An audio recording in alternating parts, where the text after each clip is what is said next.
Welcome, everybody. I'm Tiffany Farrell, President of Southern Maryland Audubon Society. Thank you for joining our Audubon chapter for our monthly lecture program. Tonight, we're going to be talking about our ongoing breeding bird atlas. And we are hoping that you will get excited about helping us document breeding birds in Maryland. And if you're already helping us do so, that's wonderful. We hope to help you focus on how you can learn and direct your efforts a little bit better this season. So I know a lot of you who are already online here are probably familiar with the project if you've already worked on it last year.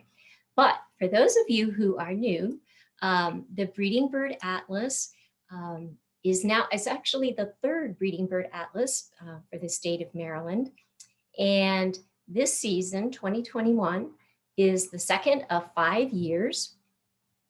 And so we are beginning to get into full swing again now with the breeding season. So this is perfectly timed tonight. Just so you know, under the auspices of the Maryland Ornithological Society of Maryland Department and the Maryland Department of Natural Resources, the project had a very successful 2020. And in this presentation, Atlas Coordinator Gabriel Foley will provide an overview and update. This is an excellent opportunity to learn how to observe and identify breeding behaviors in the field and how to hone your skills. Gabriel Foley is an avid birder from the Prairie Province of Saskatchewan. While at university, he researched nighthawk habitat use in Canada's boreal forest. Then he studied white-browed sparrow weaver nest building behavior at the University of Pretoria, South Africa. Now he's excited to be the coordinator of the Maryland and DC Breeding Bird Atlas 3. We're so grateful you have agreed to talk with us tonight. Welcome, Gabriel. Thank you so much. I'm honestly really excited to be here tonight. Tiffany and I were talking earlier, and the last time that I was there was in December 2019 at one of the in-person events, if you can remember what those were. So I've got some slides to share with you, so I'll just share my screen and get those up and running. All right, there, you should be able to see an intro slide now. And if you can't, just let me know. So thanks again for having me here tonight. I'll give you a brief overview of the Atlas, and I'll talk about Southern Maryland and how it's been in the last year in terms of results and things. And then I'll talk about some of the strategies that we can use moving forward to accomplish some of the longer term goals. So Tiffany mentioned this. This is the third atlas that Maryland and DC have done. An atlas is essentially a collection of maps, right? You've got a world atlas, you've got a road atlas, now you've got a bird atlas. And the idea is just that it shows where in the region the birds are breeding. And this can be used to highlight important habitat for a lot of species, a lot of species in one area, or maybe rare species in an area. In Maryland, it's been used to help identify species at risk, as well as important bird areas. And the third atlas is looking at this distribution, but also the abundance of birds and the timing of when they're breeding. To do this, there's a grid overlaid across the region. You can see it up here in the right-hand corner of the slide. There's about 1,300 of these 3 by 3 mile blocks that have been overlaid across the whole region. And the idea is that observers go into every single one of those blocks and they document all of the birds that they're able to find breeding in that area. And this all gets done over a period of 5 years. So we started last year and we'll run until 2024. This is the same way that they did it in the 80s and the 2000s, and there's about 20 years that separates each of the projects. So you're able to document change in populations as things move along. It's too early, of course, in this atlas to be able to actually compare distributions yet, even though we had an incredible year of data collection in 2020. It's still 1 year of data collection compared to 5 in the past ones. So we won't be comparing any sort of distribution changes or anything like that. One of the neat things about atlasing is that you really focus on a bird's behavior. With birding, when you're out there, you're mostly just identifying species, and a lot of times, you certainly can use behavior to identify species, but a lot of times you're just getting that identification and moving on to the next species. But atlasing really is more about watching an individual bird and figuring out how likely it is to be breeding. Birds' nests are hard to find, right? Birds are good at hiding them. And so by looking at things like, well, is there a pair of them? Is it being territorial? Is it carrying nest material? Things like that, that can help you determine how likely a bird is to be breeding. And that's kind of the basis of a breeding bird atlas. So there's these things called breeding codes that help observers document different behaviors so that everybody doesn't just have to write comments of what they see. So the codes are 1 or 2 letters, and they refer to the behavior that a bird is doing. So each of those, I think 23 breeding codes. Each of those codes are divided up into a series of statuses. Okay, so there's codes and there's statuses. And the status just kind of says how good that evidence of breeding is. How likely is the bird to be breeding there? So if you've but a breeding code that's like H or S, that's a bird that's in the right habitat or a bird that's singing, well, that's not the best evidence, but it's okay. So we'll call that a possible breeding bird. If you've got something that's a little bit better, like S7, which is a bird that's been singing for at least 7 days in the same place, that indicates that it's got a territory there. Or you've got a pair of birds, or they're visiting a likely nest site. Well, that's pretty good evidence. So we'll call that a probable breeding status. And then you've got things that confirm that a bird is there. If they're carrying, that a breeding bird is there. If they're carrying food, or they're carrying nesting material, or of course, if you find a nest with eggs. That's what all of these codes here mean. That means that, okay, the bird is for sure breeding right here, so I've confirmed it. And then, of course, you have to have a status for all the other things, and that's observed. So I saw a bird. It wasn't doing any breeding behavior, but I saw it. It'll get the observed status. So now that we know kind of what we're looking for, how do we actually collect and record the data? In the past, it was done, on paper cards. This time, we're doing it using a web application called eBird. I think most people here are probably familiar with eBird. It's very popular with birders because it allows you to go out and record where you are, how long you were out birding for, and how many species did you see. And you can list them all, and there's a pretty good app for it as well. So since eBird lets you collect information like exactly where you are, how long you were out there for, how many birds you saw, and this thing called a complete checklist, which means that you're saying that you've reported all of the birds that you were able to identify. That's actually pretty important for doing statistical analyses later, because it lets us look at birds that are hard to find, like owls, because we know that, okay, this checklist doesn't have an owl in it, but they reported all the birds that they saw. So we know that they didn't see an owl. And so we know that there's an absence of that species. So all of those things together make eBird a really good tool for collecting data for an atlas.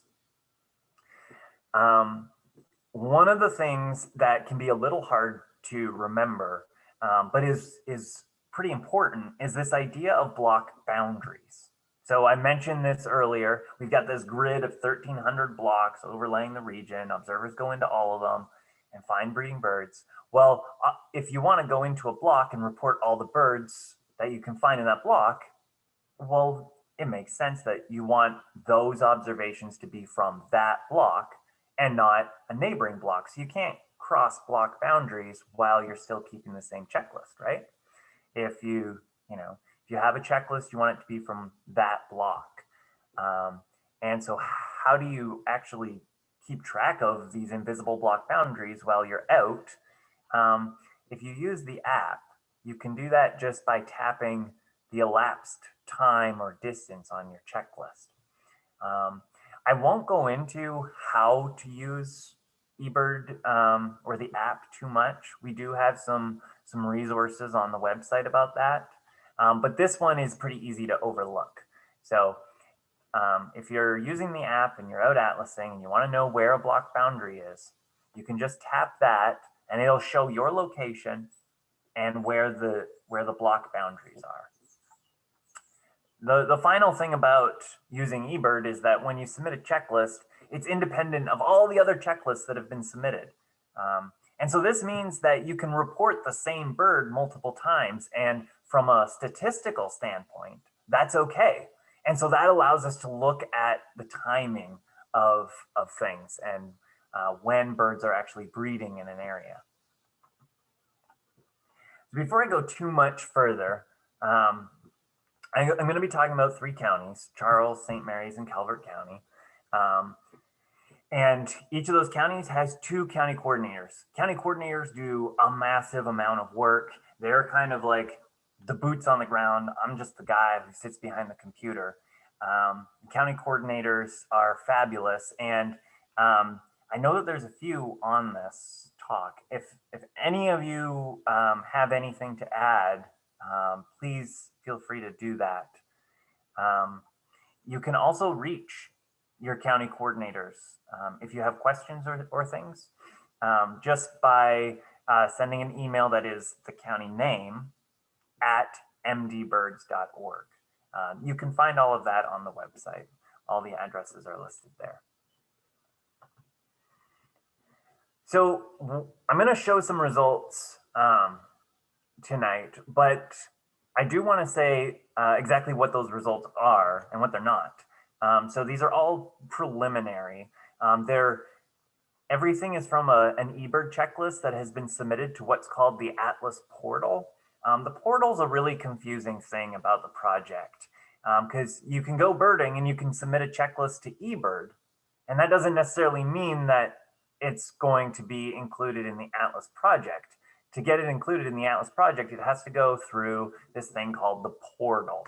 And it's basically a label that gets applied to your checklist that says, I was out atlasing for the Maryland and DC Breeding Bird Atlas. There are also checklists that contain at least 1 breeding code, or they were nocturnal. So we're not really counting just birding checklists. We're filtering all of those out, and then everything is from 2020. These observations also haven't undergone any review yet. We're very close to having a review of the data from 2020 done, but it hasn't happened yet. So everything here is unreviewed. Okay, so having said all that, here is a figure showing effort by county. And you can see that for each county, there's 2 different bars. And the red bar on the left, that's non-coded stuff.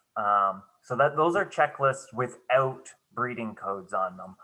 Checklists that were submitted to the Atlas portal, but are basically just birding checklists. There weren't any breeding codes associated with them. The blue ones are the ones that we're interested in. Those are the ones that have breeding codes. And you can see that in pretty much every single case across the whole region, people who are using the Atlas portal are actually out there atlasing, which is really great to see. And you can see that I've drawn boxes around the 3 relevant categories: Calvert, Charles, and St. Mary's. And you can see that the proportion of coded to non-coded checklists is quite high, which I think is fabulous. Okay, so here's a figure showing the effort that's gone in across the year in Southern Maryland. So Charles, Calvert, and St. Mary's counties. These 3 different colors represent 3 different types of checklists. So the purple one that's tallest here, that's everything that went into eBird over 2020. So you can see that it follows exactly what you would think a birding. If people were going to go birding, this is when they would do it. You know, people start getting active in the spring, peaks at spring migration, and then kind of goes downhill for the rest of the year. The green one in the middle, those are submissions to the Atlas portal. So that's everything, birding and actual Atlas checklists. And then this yellow down here, that is the ones that we're interested in. Those are the coded or nocturnal checklists. And what's interesting is that these kind of mirror the times when you're birding. But I'm going to show in a minute why this peak of atlasing effort might want to be pushed back a little bit to keep going into July. This is a figure showing the different breeding statuses. So I mentioned this earlier. You know, you've got possible, probable, confirmed. It's all based on the level of evidence of a breeding bird. How likely is it to be there? Confirmed breeding statuses are the hardest to find. Possible are the easiest. So it makes sense that you'd have way more possible than confirmed. And that's what we see here. This is all from Southern Maryland, same counties, Charles, Calvert, and St. Mary's. And you can see that predictably, there's a pretty big spike kind of in early summer. But if we take this and we overlay it on the first figure that I looked at, and don't worry, I know it's a little hard to separate these out. You can see that the peak of observer effort happens kind of in early June. But despite that, despite more effort being put in earlier, you've actually got more codes being submitted a couple of weeks later. That means that even though you're putting more effort in earlier, you can actually be more efficient if you wait a little bit. I shouldn't say wait. I should say if you keep going a little bit longer. I mean, right now is a great time to be atlasing. I went for a walk this morning for like 20 minutes and confirmed 5 species while I was out on the walk. There's lots of birds that are building nests, things like that right now. But the great thing about July is that all of the birds that were building nests in, you know, May or June, they've got fledglings, and fledglings are noisy. And so they're much easier to confirm and to find good breeding evidence kind of past the spring migration peak of when you might want to be out birding. So if you want to really maximize the efficiency of your atlasing, if you keep going into midsummer, you might find that pays off well. So if we're looking at a map here of kind of the region-wide effort from the last atlas to this one, remember we've only had 1 year of data collection compared to the 5 of the last atlas. You can see that, wow, we're doing pretty well. These scales are the same here for each of them. And you can see that, you know, we've got some work to do kind of in the more rural areas where you would expect, but gosh, we're doing pretty well. And we've got pretty good coverage. Caroline County could use some work, but I mean, Southern Maryland, look, almost everything has effort put in. And Region-wide, we've got about 38,000 hours of atlasing effort put in. Over 5 years in the last atlas, there was just over 60,000 hours. So we're over halfway, which is outstanding. The one thing that I will say, of course, is that effort for this atlas is recorded very precisely because the app will record it for you. In the last atlas, folks would be estimating it and didn't always record it. So this 60,000 hours is likely quite low compared to the actual effort that went into the project. But regardless, almost 40,000 hours of effort in a single year is just astonishing to me.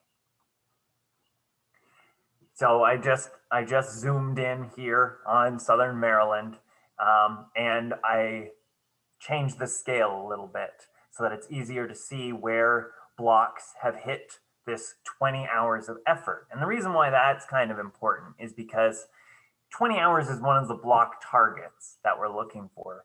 And I'll talk about that a bit later, but we want every block to have at least 20 hours of effort in it. So you can see that, gosh, you know, for just 1 year, we're off to a pretty good start. In these 3 counties, there's been a total of about 2,400 hours compared to 4,400 in the same area, in these same 3 counties in the last atlas. So I think it's remarkable.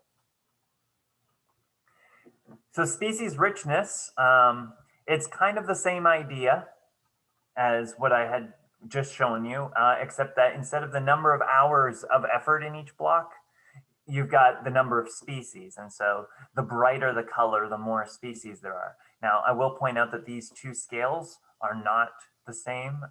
This one goes up to 120 and this only goes up to 100. So they're not totally comparable.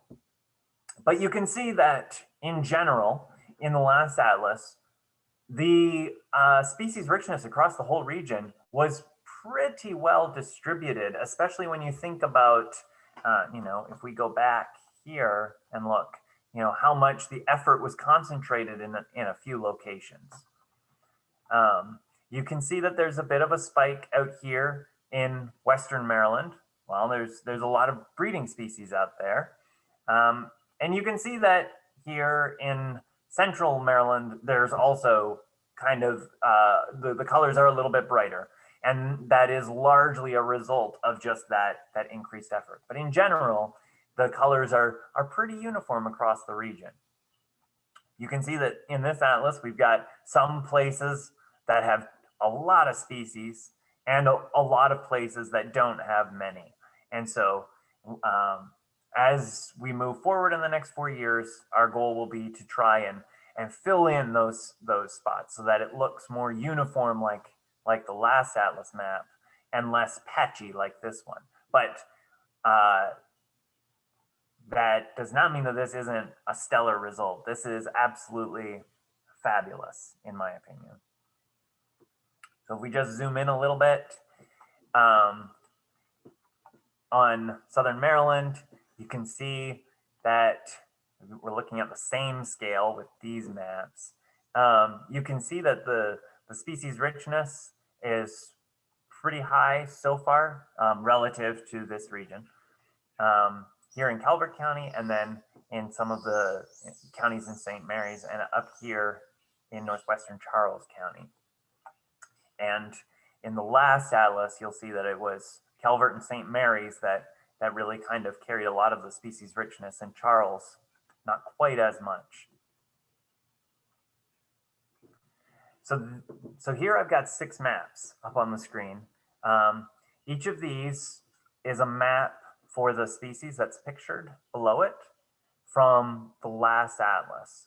And these are the top 6 most frequently distributed species across the region.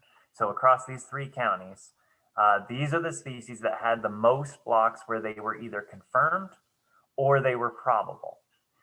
And you can see cardinal, that's probably not surprising, Carolina wren, tufted titmouse was number 3, and indigo bunting, I thought that was interesting, was 4th, and then mocker and red-eyed vireo, although Red-eyed vireo is actually tied with chipping sparrow.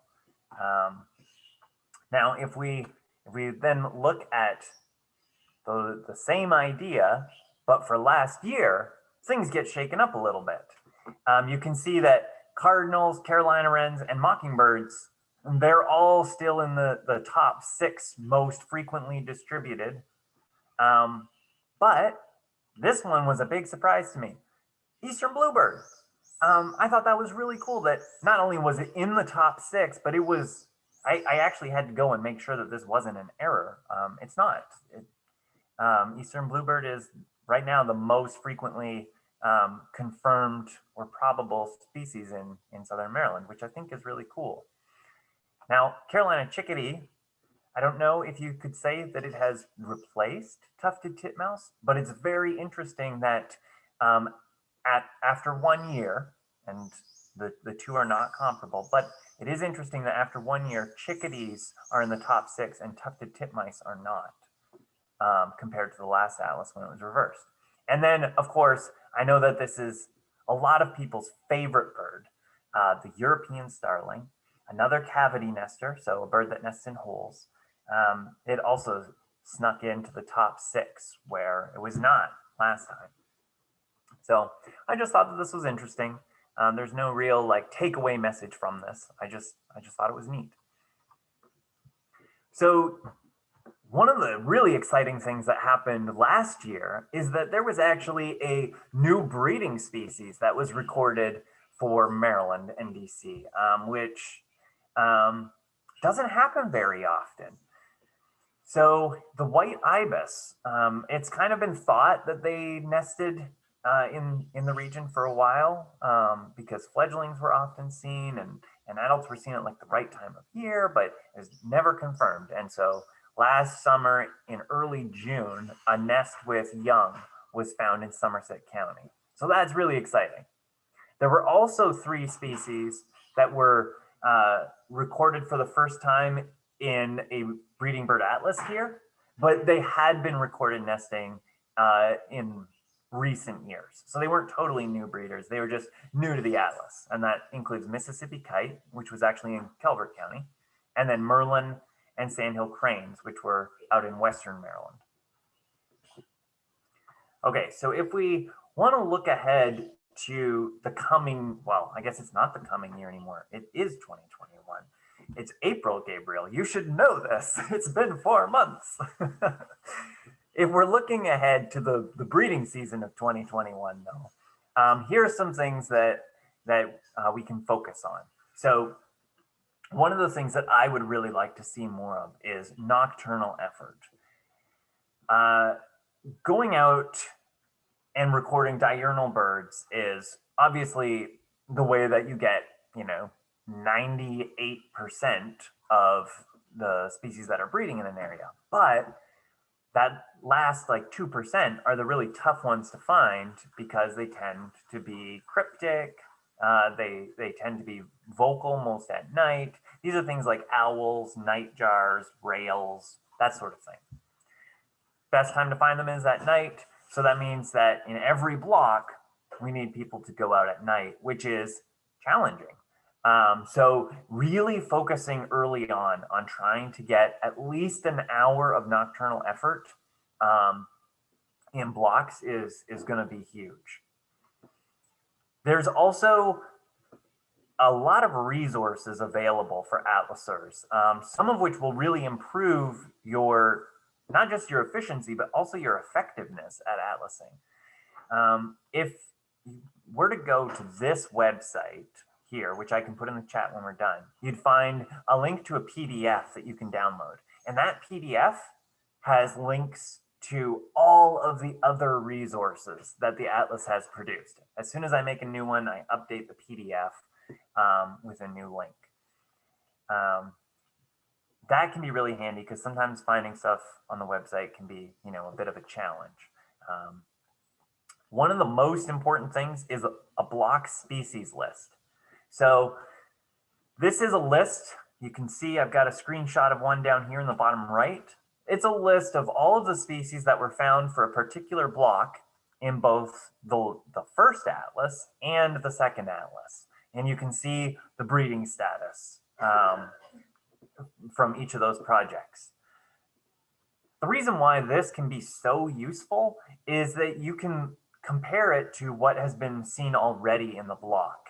And you can see, you know, hey, I didn't realize I was missing all of these grassland birds. I guess I've got to go and try and find some grassland habitat in the block. And so by kind of identifying birds that are on a past list but aren't on the current list, it can help make sure that you're not missing anywhere. Now, of course, you know, habitats change, land use changes, and so, well, sometimes the grassland is gone, and that's just that. But at least you've known to look for it. There's actually been research that indicates that people who use lists of species from past projects find more species than those who don't, which is pretty cool. There's something called the breeding timeline, which I'll touch on in a minute. And then there's the Atlas Handbook, which is pretty long. If you actually read it, you know, good on you. But there's a lot of information contained in there. So if you have a question, looking at the handbook first can be a good way to go. And it can be a little easier sometimes than the website, because the website doesn't have a search function. But because the handbook is a PDF, you can search for a keyword. So if you wanted to look up, how do I do nocturnal atlasing? You could search nocturnal and it would take you to the section. We've also got a newsletter, which you can sign up for on the website, or if you just submit a checklist to the portal, that will also sign you up for the newsletter. Probable codes. So you remember I talked about the three statuses. There's possible, probable, and confirmed. Possible is really easy to get, but it doesn't convey a lot of information. You know, a singing bird, that's not great. That's not a great indicator that the bird is breeding nearby. Confirmed is excellent, but harder to get. So the compromise then are these probable codes. They're pretty easy to find. You can get a lot of them quickly. And as you go along, you tend to get confirmed codes. So by focusing on finding probable codes and not on finding confirmed codes, that can be one of the best ways to improve the efficiency of your atlasing. I'm going to talk about these completion targets in a second. This is how we know when a block is done and you can move on to somewhere else if you want to. And then the last thing on here is something called block focus, which I just learned about this week because Lynn Wheeler, who is the county coordinator for Charles County, put together this amazing set of spreadsheets that kind of focuses in on a block to figure out, okay, what species are here, what need to be found. It's great. If you're atlasing in Charles County, you should definitely talk to Lynn about this. So completion targets. I mentioned that these are how you know when a block is done. We want blocks to reach a completion point just because that's the best way to spread effort around the whole region.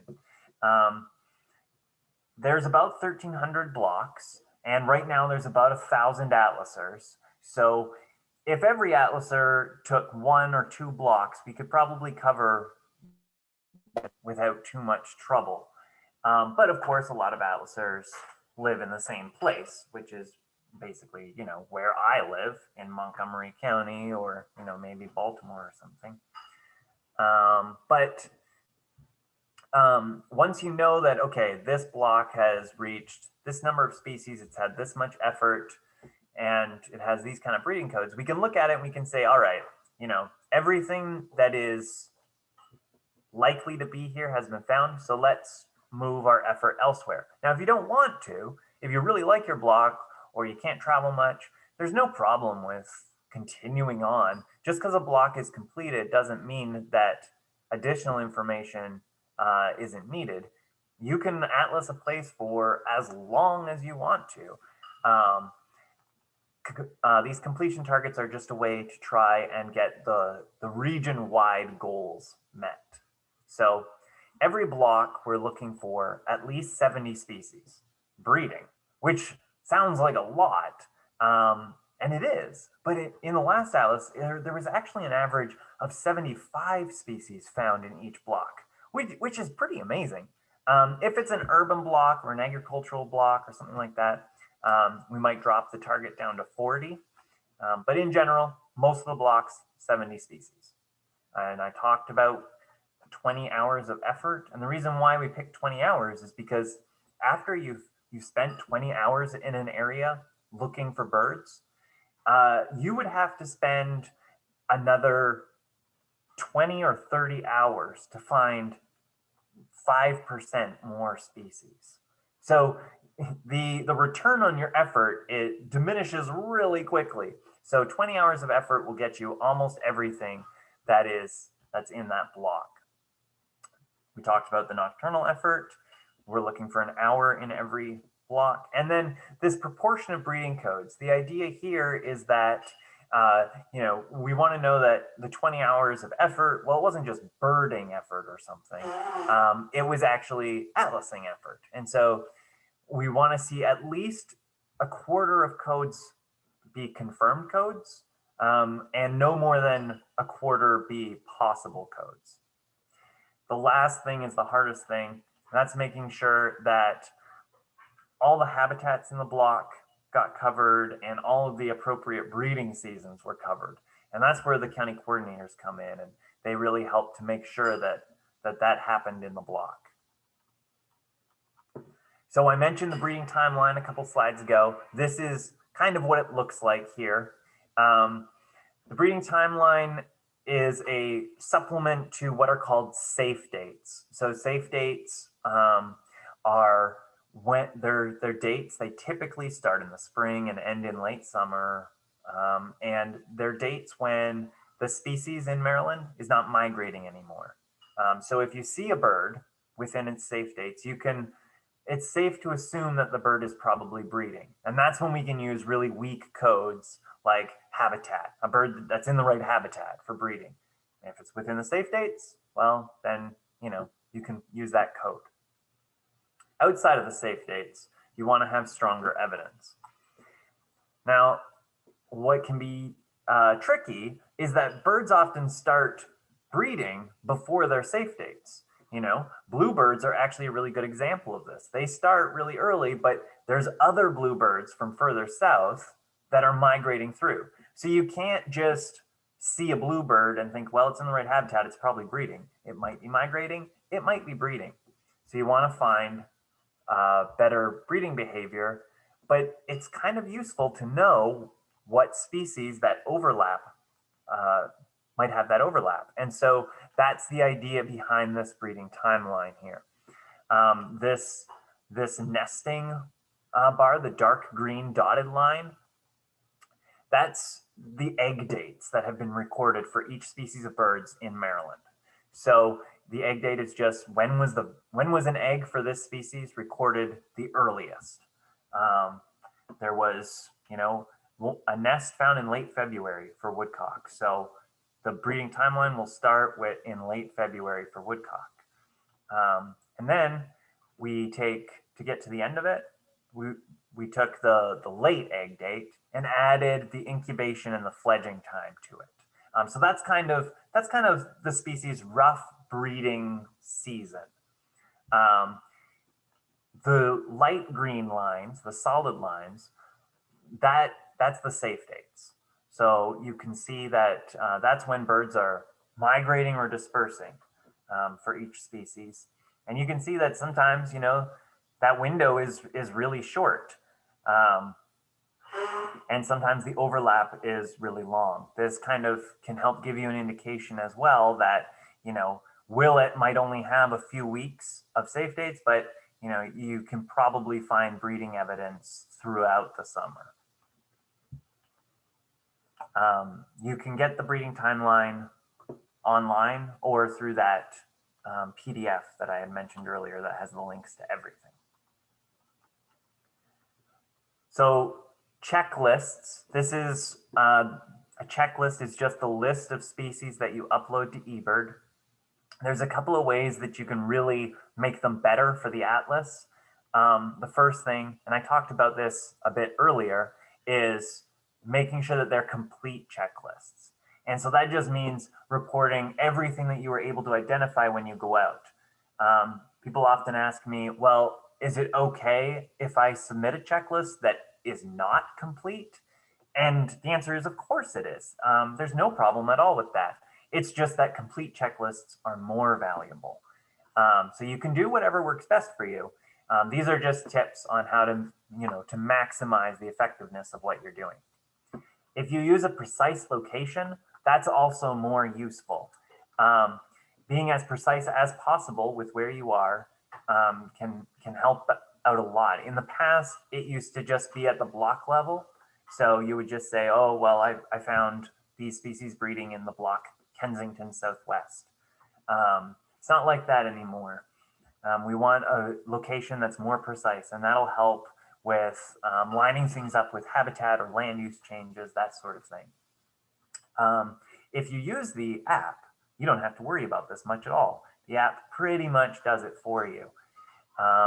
If you don't use the app, that's okay. You can we've got maps for each block that you can print off, and just marking down where you have been on the map can help with that.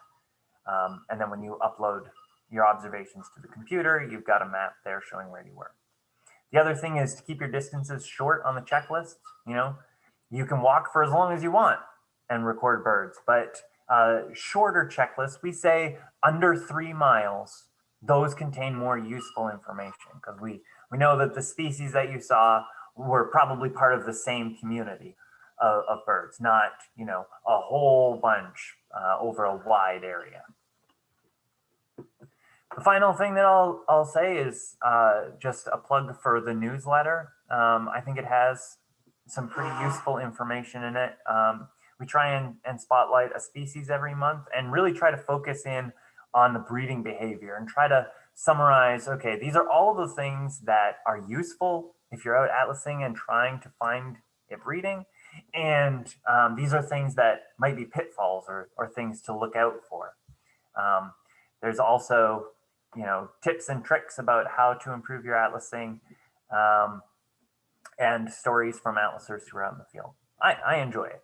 I mean, I might be biased, but I think it's fun. So that's it for me. If you've got any questions, I'm happy to answer them. And county coordinators, if you have anything to add, please chime in.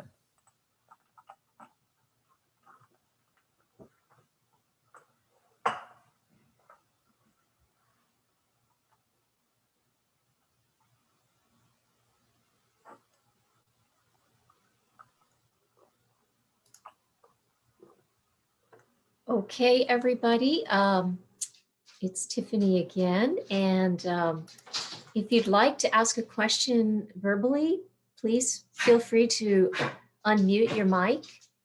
I see we've got a question from Lynn to everyone. If a block already had last year breeding osprey, do you want us to still document it this year? This is a question for Gabriel. Yeah, there's 2 reasons to document it again. One is that whole complete checklist reason. If you're keeping complete checklists and you see the osprey, to have a complete checklist, you've got to record it.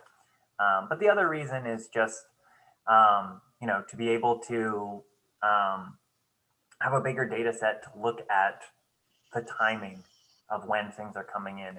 If you've got that osprey and it's come back 5 years and it's always been, within this week date range, that's more useful than just, 1 year in 2020.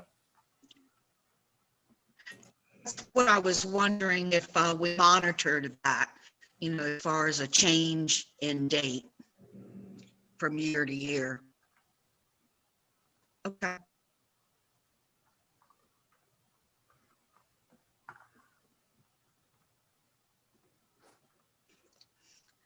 Gabriel, Did you do the 2002 one? Were you the coordinator for that? No, nope, I was not. That was Walter Ellison. Yeah, I couldn't remember. I think you're going to have a hard time comparing the numbers of that one and this one, because back then it wasn't as like everyone didn't submit. When I helped on, everyone wasn't submitting individual checklists. I went with two or three people in different blocks, and some of them would just submit the checklist, and it wasn't electronic. I mean, it was basically whatever we saw during the safe dates was a breeding bird. And so, you know, if your numbers don't come out, I think if you have another one in 15 years with the same tech, which is pretty different, it might be. Well, that I would think that would show a little bit different numbers, you know. Yeah, yeah, I think you're absolutely right. And the same goes for the first Atlas, but even more so because in BBA1, they didn't even record effort. And it's really hard to make comparisons without knowing how much effort went in. So you're 100% right. There are going to be some pretty serious limitations in how we can compare the previous atlases to this atlas. So one of the things we're really trying to do with this atlas is set it up so that when BBA4 rolls around, like you said, we are hopefully in a good place to be able to make comparisons. And there will probably be drones flying around doing the bird recording for us. I don't know, but hopefully. Who knows then, you know? That's right. But Yeah. Gabriel, there is a question in a couple of questions coming up in the chat now. Jan asks, if we take a day trip outside of our block, would it still be helpful to make a checklist of that location? Yeah, absolutely. One of the really nice things about using the app is that it makes that sort of thing much easier. You don't have to know which block you're in. All you have to do is pay attention to the block boundaries. So if you just happen to go, you know, birding in some random park as you're, you know, off in a different county, in the past, you might have had to look up which block you were in and all that kind of stuff. Now you can just submit a checklist and make sure that you're not near a block boundary. And your contribution to that block is just as valuable as someone who, you know, Atlas is there every day. Okay, Cindy wonders, how do I determine which block my house is located in? Oh, that's a good question.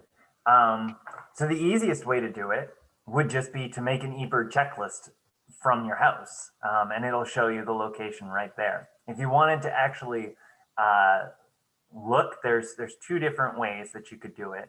One is to go to our website, which is the eBird website, and go to Explore, and you can see a map with the block grid.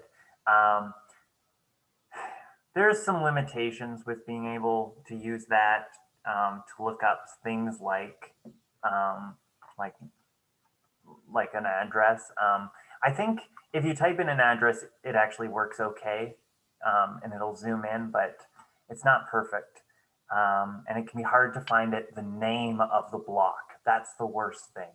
So you almost have to search for a common species, hope that it's been seen in your block, click the pin. It's easier just to submit a checklist. The other way that you could do it is to go and download the blocks for Google Earth. We've got a layer that you can put on Google Earth, and you could actually zoom in and see it pretty easily there, but man, that's a lot of setup time. Just submit the checklist and that'll show you exactly where you are. Yeah, and tap the, do that tap on the elapsed time, because that shows you where the boundaries are, right? And that's what I had to find out. My house is right on a boundary. Oh, And really? I screwed up a few checklists, not realizing how close I was to a boundary. But so I'm glad you pointed out how to tap that and see exactly where you're at.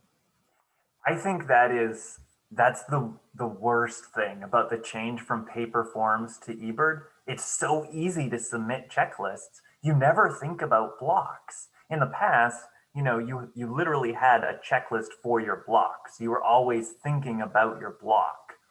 But yeah, I've done it too. I've forgotten to look for block boundaries and oh crap. So I'm looking at eBird. This is Jan. I'm looking at eBird now, and I tapped on the elapsed time, and I didn't see any kind of grid. So, you know what? That's a good point. Thank you. You have to be in the Atlas portal to see the grid. It won't work if you're just in general eBird. So that of course brings up the question, how do you change the portal? I have to apologize for the whole portal thing. It really is a pain. It's the best way we have right now to know that someone is submitting a checklist to the Atlas. So we're going with it. But it's under settings is the short answer. Okay. If you want to find some screenshots and instructions about how to change it, there's an appendix in the handbook, which you can get from that PDF that I mentioned, which I will drop the link into. So Maryland-DC Breeding Bird Atlas is the portal? That's the one, exactly. Okay. Hey, you found that quick. Nice work. Okay. And I've got it on my iPhone as an icon. So when I'm out and I want to do the portal, I just tap that icon. I'm in the portal instantly, as opposed to being in the general eBird function, which I access through Netscape, through the general internet. That's perfect. Mine stays on the Breeding Bird Atlas portal, my mobile app. And Jan, she just joined the other day to get involved with the Atlas. So awesome. Jan, I'll be sending you all kinds of info. Okay. All right. Oh, I live on a boundary. Yes, you do. Oh, that's great. Yeah, I looked right at your house. Since Jan's a member, I have her address. So I was able to even look. Like my driveway, part of my driveway is on the other side of the boundary. But the good news is you're close to the Zakaya Swamp. Yeah. She's got great territory. Oh, nice. Awesome. And she's got redheaded woodpeckers right now. Oh. And my neighbor says there's a pair of pileated, so I haven't seen them yet. Excellent. Yep. Yeah, you've got a great area there. We're going to have a lot of fun, Jan. Okay. All right, I got it. Thank you. And I have put that link into the chat now. So if you go there, there's a PDF that you can download. It's called Atlas or Resources. Okay. And that has links to everything, so you never have to go to the website to look for things. There's no search function on the website, which makes it difficult. Mm-hmm. I'm not sure if everyone is reading the chat, but Tyler chimed in the chat based on Jan's first question about traveling to a block for a day trip. Tyler also says that if you look at the data for certain species, like osprey or eastern bluebird, you might be able to confirm them in a block nearby too. I mean, you don't have to make it a big day trip necessarily to confirm species outside your own home block. So I think that's helpful to keep in mind because you never know what you'll see when you go to visit a friend or go to the store or whatever. Yeah, and to add to Tyler's comment, if you wanted to look and see, okay, where's a place that hasn't been atlas very much, you can go to the website and I may as well put this link in as well. And you can look at a map that shows all of the effort that's gone in. You can find places that haven't been atlas much. There was another area on the website I got confused on, and I think it said something like explore target species. Does that ring a bell? Yep. And I went to it and even looked at, as a matter of fact, I think I looked at Lukenic's block, just to look. And yet it had the highest percentage of a bird that had a breeding code, correct? Was cardinal. but it had been confirmed. Oh, So that okay. info doesn't seem right. Okay. I was just, Yeah, I I mean, don't know. there's, yeah, usually the things seem to line up pretty well. Sometimes there's buggy things that happen. But if it's a real problem, Lynn, you can send me the checklists and things and we can try and figure out what's going Okay. on. Just confused me. Doesn't take much. Well, there's a lot of information on there and it can be overwhelming. Excellent. Oh, sorry. Was that Tom? Were you going to say? I just wanted to follow up on one thing that Gabriel pointed out earlier on, on a graph, on a bar chart showing level of effort in May, June, July, August. You know, I've always been a migratory birder. You know, I bird like crazy in May and September, and I basically retire in June and July. And last year, I really made an effort to get out in June and July. And I was astounded at how gratifying it was to really get out there and bird in July. You know, you just see things in the breeding behavior and especially the feeding of fledglings, which is just really cool. And I never really had experienced it before. And it was way more interesting really than the migratory birding, because you got to sort of in depth see what is actually going on with these birds in a very intimate way. And it was I just wanted to share that as my own personal experience, you know. I think all of us that got involved with this last year say the same thing. It was such a wonderful, up close and personal experience. Yeah, I'll chime in too, because I'm a convert, you know. I'm still a relatively new birder. I've only been doing this about 5 years. And so my big challenge in the first couple years was going out and doing all the bird counts. But I find the atlasing, it's a totally different experience. I can only liken it to something that's more zen. You don't race around to see as many species. You often end up waiting longer at certain places to try to watch a behavior rather than just identify and count and move on. And I love what you said, Gabriel, about trying to bird later in the season, Atlas later in the season, because I did get a lot more species that way. Even hearing chicks in the nest call when the parents bring food. I mean, you can't miss that. I would have never spied the scarlet tanager nest like 50 feet up in a tree, but I heard those chicks, and that was really, really cool.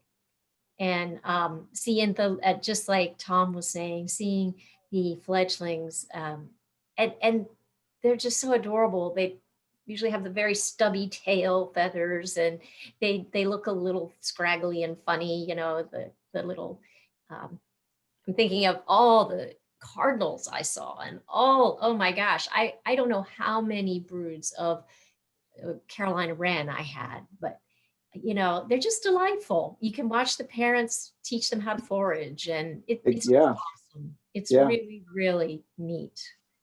And you know, I'm like I say, I'm a convert, I have to say. We talked a lot tonight about the technical side of it, but it is so rewarding to be out in the field. I am loving hearing these stories. That's exactly how I feel about it. But you know, you said it so much better than I did. And those are just a few of the things, you know. I was surprised even how much I could see from the car, because what I found is that, of course, some of these blocks are really all private property, and there's no park, there's nowhere you can really just go out and start combing the fields or something. So you know, for some of the blocks, we just had to drive around. And it was amazing how many birds I saw nesting in newspaper boxes. I mean, it's really surprising. And I even saw a summer tanager um, going down to the street, going down onto the pavement and picking up some kind of bug off of the road and carrying it away.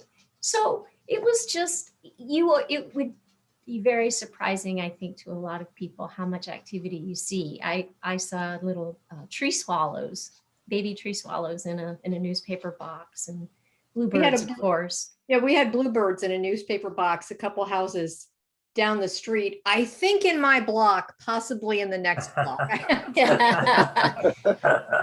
But yeah, I mean, of course and I can, and once you start going out into the field, you get to know the particular chirps and noises that certain kind of chicks make. So I know when I hear a downy woodpecker chick. I know when I hear it. And so I could identify that driving down the road. I didn't need to see that bird or that family of birds. I knew I heard it.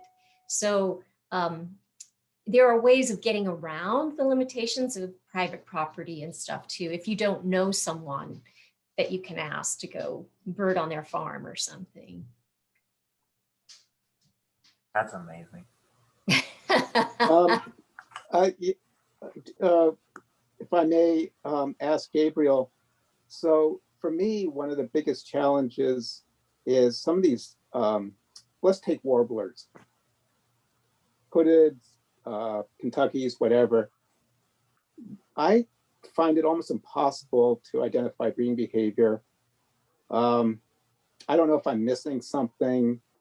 I mean, other than the songs and the obvious stuff. I mean, carrying food, tending nests, carrying nesting material.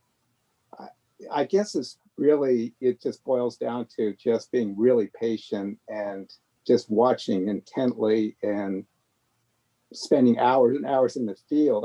There's probably no shortcuts to finding, confirming those types of species, right? It can, yeah. I mean, those skulky birds can be a real challenge to confirm. Fledglings are probably the easiest way to do it, but even that is a challenge. If you're looking to like be efficient, the best thing to do with those kind of things is that S7 code, where you've got them singing for a week or more in a place. So if you go to a forest and you hear Kentucky warbler on a Saturday morning, and then you go back the next Saturday and to that same forest and you hear Kentucky again, you've got S7 for your code, singing for a week or more, and it's probable. And that, and that's an excellent code to be using for those things. Okay, so don't kick myself for not getting a confirmation on some of those. Yeah, no, I mean, a probable, there's a big difference between possible status and probable status. There's not a big difference between probable status and confirmed status. So, you know, you don't need to like kill yourself while you're out there trying to get these confirmed codes if you can get probable codes. Confirmed codes are awesome and they're so much fun. You know, an S7 code is fine, but it's not that gratifying. You know, finding a nest, now that is exciting. But if for efficiency, then S7 works really well. Okay. Gabriel, I have a question for you. This is Molly Moore. I live in a pretty rural part of Charles County. And frequently when I'm on eBird and put in a bird, the little black dot shows and says, oh no, this bird has not been seen in your area, when I see the bird every day out on my riverbank. Can you talk a little bit about how to deal with that and why that is? Is it just because there haven't been that many people recording down here in the past? I think Tyler's on this call. I should almost get him to reply to this. Are you there, Tyler? He can interrupt me if he is, but there's two different things that go into that. So there's if do you use the app? I assume that's what you're.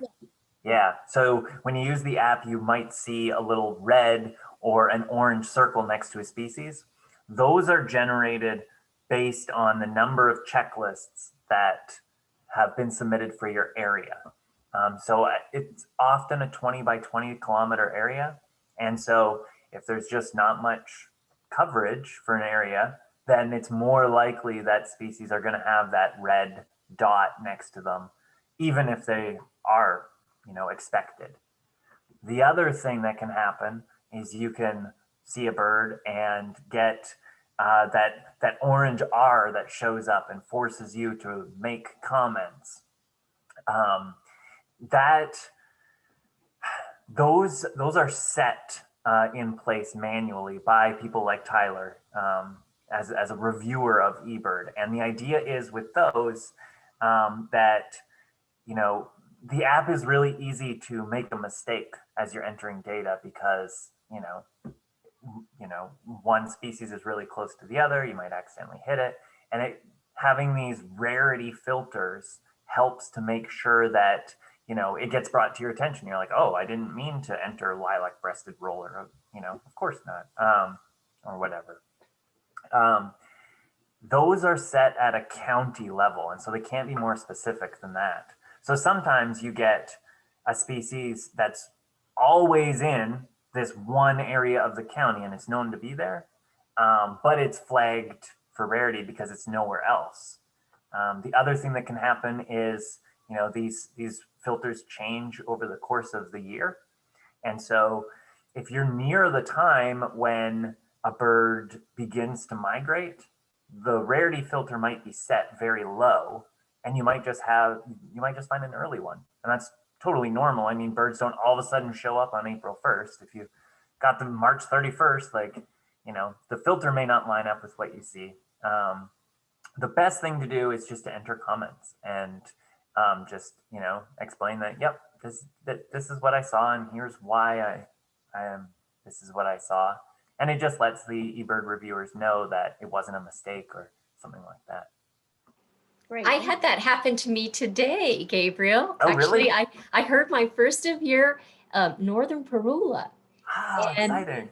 And I got that red button that said rare, and I had to put in comments. But as soon as you put in comments, then your sighting goes through.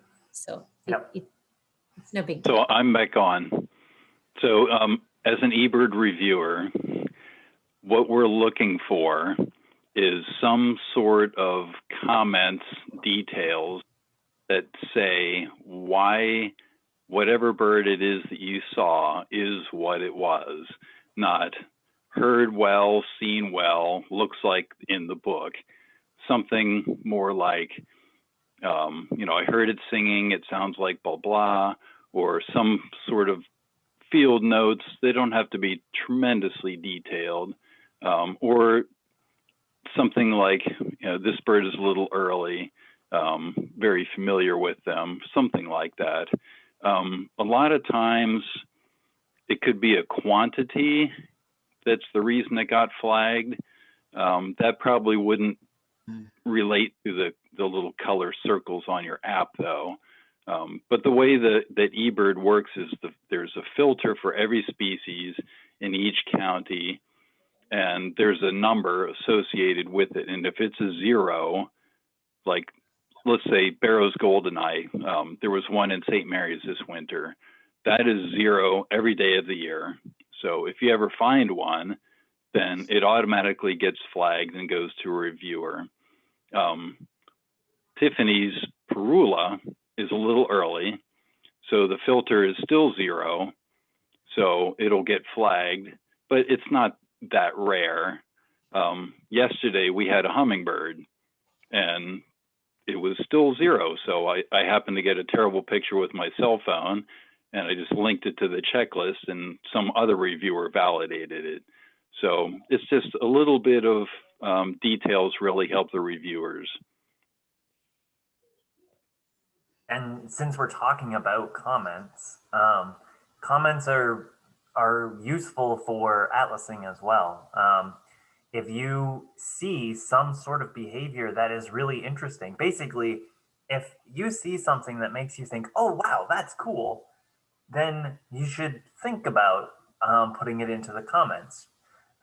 There's no requirement to do that or anything, but having those sort of observations from the field, those can go a long way in kind of helping to form a picture of a species' natural history.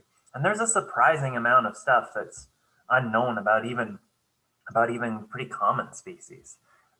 So you never know, if you happen to record a field observation, it might, be used to inform the understanding of a species that we've got. I like that suggestion a lot, Gabriel. Sometimes even for my own memory purposes, I do that, or like as something I want to go back and research about bird behavior. I've learned so much about bird behavior I didn't know before this project. And every species has different courtship rituals.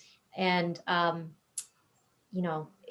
it's pretty easy to see them carrying nesting material or something like that. But sometimes I see something in the field and I don't know what it is quite they're doing. So I have to go look it up. And if I write while I'm in the field a little note like that, then it's easier for me to go back and be more certain about how I coded. If it really was a courtship display that I saw, I gained a new appreciation for the brown-headed cowbird, for example. They're not really a bird we tend to love because of the nest parasitism part of things, but I was really quite charmed by the way the male was bowing and displaying. And there were actually two females that he was charming in the in the bow. So I was, and that happened like in the middle of the day. You always think that all this behavior takes place first thing in the morning, but not necessarily. I caught grackles doing that too. It's really neat. And then today I was just happened to see a crow in the woods and just stopped just to look at it up close with the binoculars. And then I see it grab a limb and flew to a nest. I was just like, so I have a crow's nest also at my house. I was like, wow. I mean, you never know if you just start looking, what you're going to find. And very often, Lynn, I Wonderful. agree, it's just that little pause, Yes. Unfortunately, I always see crows in flight. I don't really see them, up close, but very often. But yeah, just taking an extra few seconds to hone in. Yes, You never know what you'll capture. Just being in the right place at the right time. exactly. It's wonderful. Well, this was great, Gabriel. Thank you so much. It just makes us all want to get out birding tomorrow, doesn't it? Yeah. The good weather helps. The good weather really helps. I do want to ask one quick question from for Gabriel too, though. We have an unanswered one in the chat. And I don't quite understand the question, but it says eBird recommends to do a list for different habitats. Sorry, where did it go? Oh, somebody just added something, sorry. But they were talking about running out of time when they're not finished with the block. I sometimes time out in the middle of the block and they ask, can you prevent this from happening? So I don't know how they time out. Does anyone want to? It's from Joel. Yeah, that's me. Okay, can you tell us a little more? It happened only on one block. If you take a very long time during the, I guess I should take that off. Whoops. If you stay too long during your route on the block, sometimes you'll time out. I think because eBird recommends that you do a different checklist for different habitat. Can you avoid that? Can you make your list for the whole block instead of having to make 2 or more lists per block? Yeah, if you're timing out, it almost sounds like eBird isn't set up to time you out unless you go more than 24 hours, Oh, no. which I doubt that you're doing. Mm. So it sounds like it might be an issue with like either the app itself on your phone or maybe with your phone. Okay. If you want to email me, It happened only on 1 block. The 3 other blocks, it doesn't happen. if you want to email me about it, we can try and figure out what's going on. Oh, okay. Might be a little easier with screenshots or things like that, and I can try anyways. Sure. Thanks. Yeah, no problem. For folks who aren't reading the chat, Tyler gives us a very helpful tip about how to confirm breeding birds is using a suet cage filled with nesting material. And you can hang it sort of near a window or near your deck or porch or something and watch which birds come and pull nesting material from it. And there you have a confirmed breeding bird. Yep. So that's wonderful. Great idea. Except you shouldn't use human hair. Certain kinds of fibers are better than others. You can use cocoa liners from like your planters or something. I see birds coming up to mine all the time and taking out the little cocoa liner material. Or I know sometimes they say you can use some of the fur from your dog. Certain birds like that really soft nesting material. I watch my Carolina wrens in all of our moss. They go and they pick it up off the ground. It's very cute. So that's a fun thing to do too. I've heard dryer lint works pretty good too. The lint out of your dryer, they'll pick it up. I think that depends on the kind of material. Some of it they say gets really wet and soggy, so it's not necessarily so great for nest building. I think it just depends on what kind of lint. Natural cotton, which I did buy some recently. The natural raw cotton would be better than the dryer lint. Or if you have alpaca, Lynn tried to get some alpaca fur recently. And one of my favorite memories actually was watching Arctic terns. Gabriel, you might have seen this. Go down and dive bomb polar bears and take fur out of the polar bears. So I don't know. I imagine that was for nesting. I don't know why they were bothering them otherwise.